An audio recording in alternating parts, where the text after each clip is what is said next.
Hey friends, welcome to another video here on the L&M channel. Today's video is in collaboration with Meg over at Meg Journals for Junk Journal January. It has one prompt for every single day and different collaborators, different creators like me, like Meg. Every creator makes a video for their day showing you how they interpreted the prompt. Today is day 12 of the challenge, which is the one that I chose to represent, and it is overlap. And if you've watched any of my previous junk journaling videos, for these challenges, I tend to have a very specific way of doing them. It's a little bit different.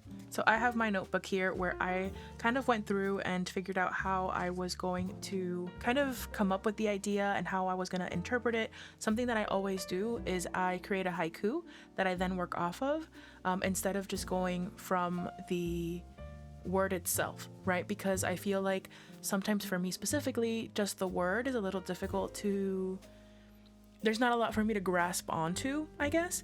And so adding a haiku or adding a little bit of more meat to it helps me kind of expand the ideas that I can get from it. The first thing I always do with any challenge is I look for the definition, because sometimes I can get some really nice bits from there. The definition of overlap, I got actually three. Extend over so as to cover partly coincide in time, and a common area of interest. So I usually compile the definitions because that is also something that I can use to jump off of. Immediately when I think of overlap, I think of collage. I think of overlapping not just physically of like elements that are going on top of each other, but I also think of like overlapping thematic situation, like overlapping themes. So one way that you can do that is having a theme that overlaps throughout your whole challenge for the month, right? So like at this point it's day 12. Maybe you've noticed that there's something coming up, right? So for example, when I did Junk Journal January last year, I started off like any other challenge, kind of interpreting the prompts with my daily haiku, and then slowly but surely I started noticing that I was inclined to go towards a certain theme, and that theme became kind of like Frankenstein's monster, kind of like creature feature, the fragmentation of the woman, and that's kind of like a theme that grew, and I decided that I wanted to have that moving forward for every other day. So that's maybe something that you can think about, is maybe overlapping in theme. That could be one kind of abstract way of interpreting the prompt. Something else that I do, like let's say you're not a writer but you enjoy kind of like in the realm of media, you enjoy music. Something that I've done in the past as well is kind of look for songs that have the word in the song itself or in the lyrics. So I went on Spotify, I looked up overlap, see if there was any song in there that kind of sparked some ideas. Maybe that's another way that you can kind of get some ideas in terms of where to go. If you're kind of stuck on a prompt, you can look up the word in a song and see if that brings up anything. It kind of abstracts it a little bit so that you get a bit more substance to hold on to and kind of work from. And those are kind of the things that I do when in preparation of doing any of these challenges. Now, in terms of this particular challenge, I did end up creating a haiku after doing all of that. I worked through a couple different examples. I did three specifically, as you can see them here, and there is going to be a blog post under this video. So if you would like to look at that blog post, I will have a scan of this page so that you can see it more intently. You can check that out. So there was three different haikus, and this time I did it a little bit differently. I actually started doing the art before I even chose the haiku, right? So I did the haikus. I had three that I kind of worked on. I didn't really like any of them. I started doing the collage, and it ended up being that the collage actually spoke to one of the haikus really well. So I ended up choosing that one, which is fractured voices ring, overlapping with such grief so as to break me. When I was doing this session, kind of creating this piece, I was going through a really difficult time. I had just lost my cat, and I was kind of having, well, my mom's cat, Gus. Those of you on Patreon know all about it, but I was going through that process of grief, and so I had a lot of kind of festering feelings, kind of fragmented, and there was a lot of anxiety. So when I thought about overlap too, I kind of was thinking of like the overlapping voices that come with like panic attacks and overlapping sensations that come with panic attacks. And so fractured voices ring, overlapping with such grief so as to break me. And so that ended up being after I kind of had a bit of time doing the collage, I found that was the haiku that worked, and so I finalized it with doing that. So that's a little bit of how the process was to kind of decide on what I wanted to do for this challenge. And I'm gonna go ahead now and move it over to the journaling sessions themselves. This section is going to be cut, so it's going to be a condensed version of the journal with me. If you would like the full version, where it's kind of real time, no cuts, that is available on my Patreon.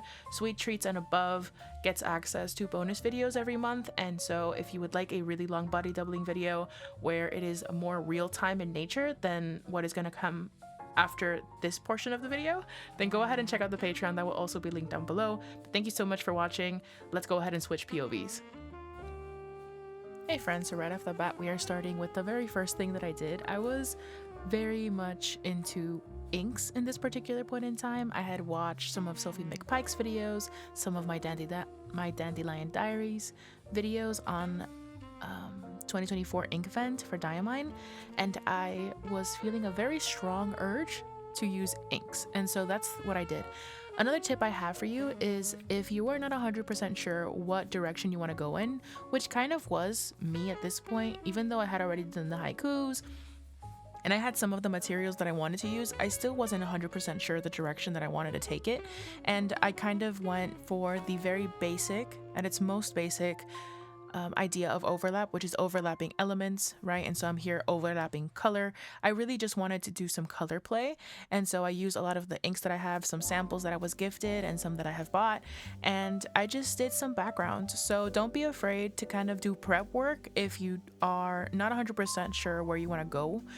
So even though I did 3 backgrounds, I ended up using just one of them for the overlap prompt, which means that I have 2 other ones that I can use for 2 other days, right? So don't be afraid to work on elements that are going to end up be used in other days, is basically what I'm trying to say. I was just having fun. I was just kind of letting my creative juices flow and seeing where it took me.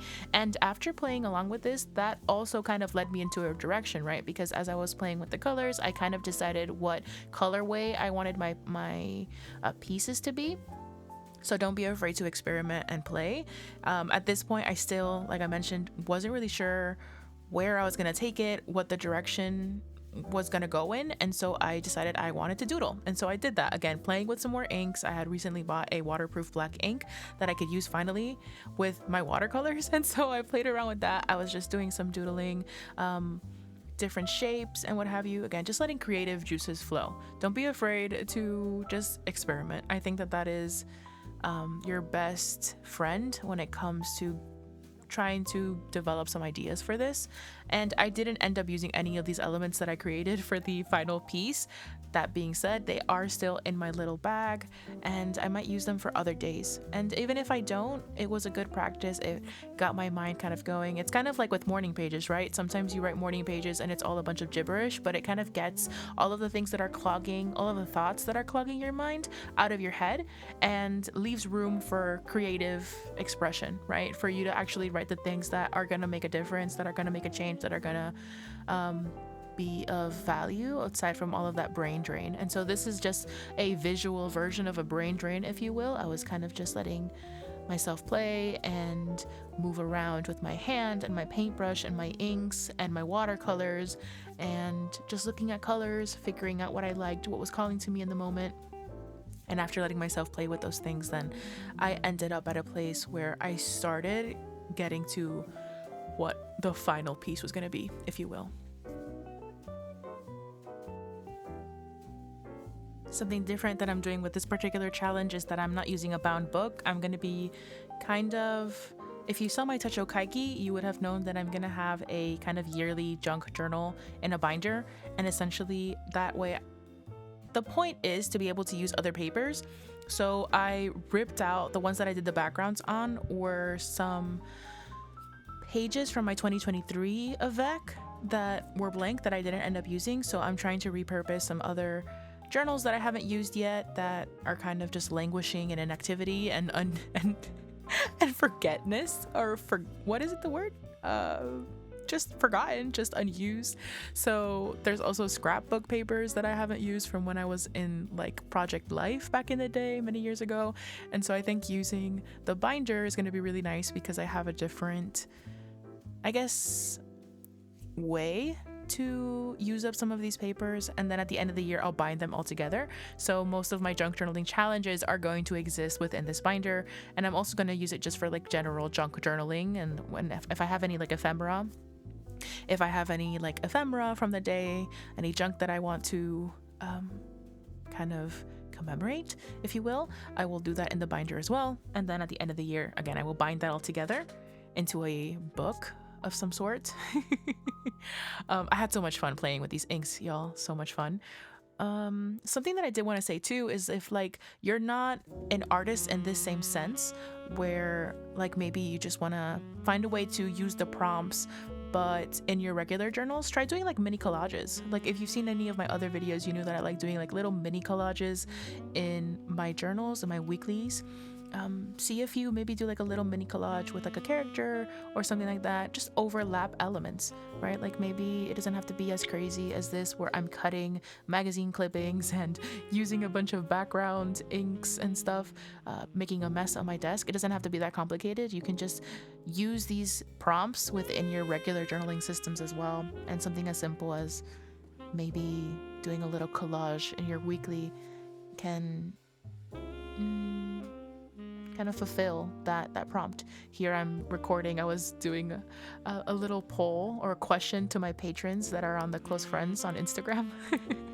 That was nice. I couldn't decide if I wanted to have her face be above the paper text thing or not. Ultimately, I did decide that I was going to keep it, as you saw. But yeah.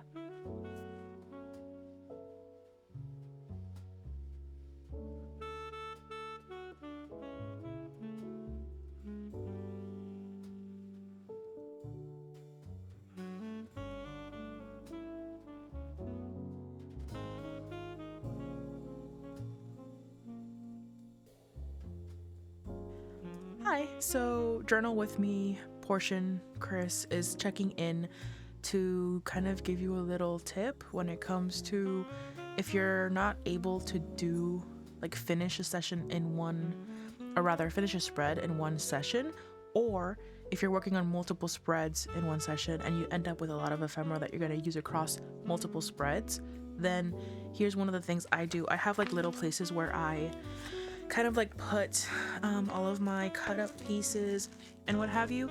And when I'm working across multiple, like one challenge, for example, like Junk Journal January in this case, what I'll end up doing is that all of the little bits that I formed that I want to use across different spreads, I put them in a little Ziploc bag. So this is a Ziploc bag from Junk Journal January last year. There's a lot of little bits in here that I didn't end up using that I was kind of accumulating throughout the process. So that'll go back into just a general folder because that concept is already completed. And then I will move all of these new bits and pieces into this bag, and that way I can kind of continue to use them. And if we're going to go into the kind of like topic of overlap, which I'm pretty sure I've already talked about in other segments, but one of the best ways to kind of have cohesion across a challenge is to repeat and overlap elements from different spreads into other spreads. And so that's why I kind of like, so like for example, if I end up using this one in one of the spreads, I have these cuttings that come from it, and so the colors are similar and the vibes are similar, so it ends up creating cohesion when I end up repeating it in another spread. So I'm gonna go ahead and put those away, and then we'll check back in the next section.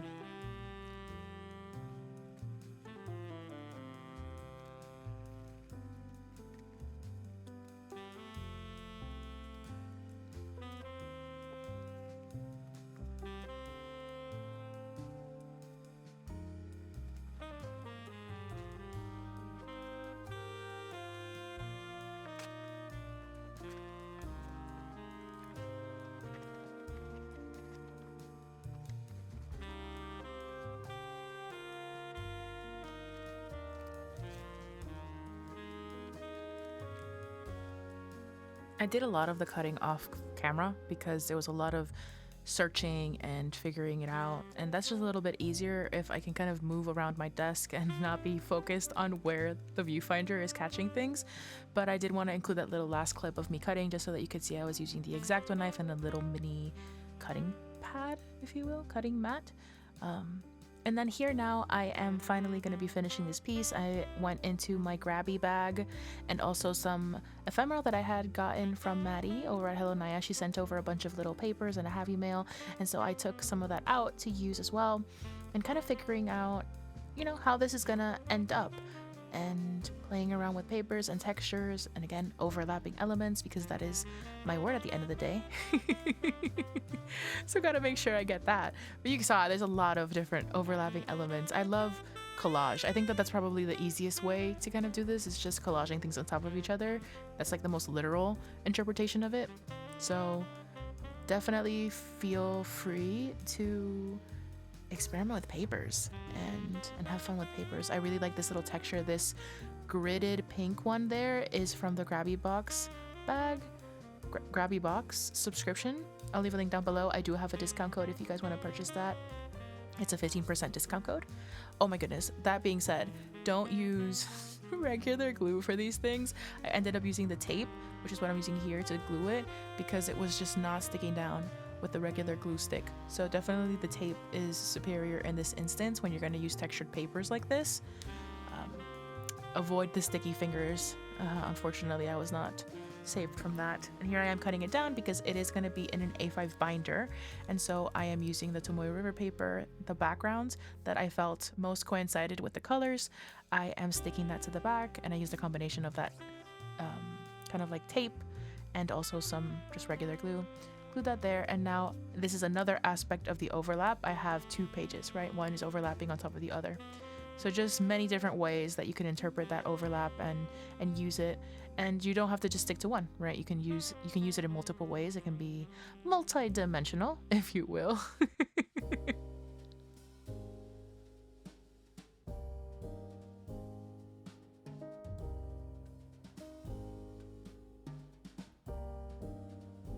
And since I was not finding anything amongst some of the other papers that I have gotten from the Grabby Box, I went into my little baggie with all of the elements and went in there and see what fit.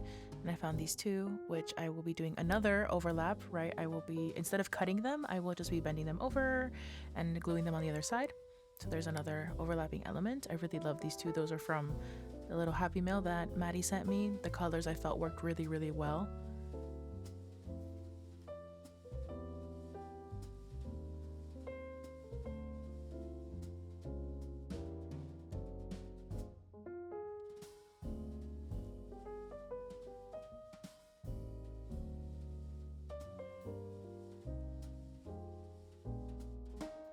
And then in that Grabby Box, there was this bigger kind of textured paper. So the one behind it is kind of gridded and this is circular, but I thought that it was perfect way to kind of like this upward space, that little corner felt empty to me. And I think using this was really, really nice. Again, I tried to use the glue and it was horrible. My hands were full of glue. So please save yourself. Use use the strips. Don't use regular stick glue for that kind of thing. Oh no, it's horrible. Nightmare fuel. And that's what it ended up looking like. Now I'm just missing the haiku, which I will add right now. I went ahead and used my typewriter for that and cut them up. And then now I'm just trying to decide the placement for it. I wanted them together in the center, but I thought that given how fractured voices overlapping with grave, like, so I don't know, the words for it felt like I needed the spacing in between the first two and the last sentence. So that's why I kind of did it that way. But yeah, thank you so much for watching. I hope that this video gives you some inspiration, not just for today's overlap prompt, but also any other prompt in the challenge. I am so excited to see what you guys come up with. Please tag me on Instagram. If you guys post on Instagram, please tag me, tag Meg, so we can see what you create. And if you tag me, I will make sure to share it on my Instagram as well. I'm so excited to see it. I had so much fun creating this and participating. Thanks again to Meg for asking me to join. And yeah, I will catch you guys in the next video. Bye.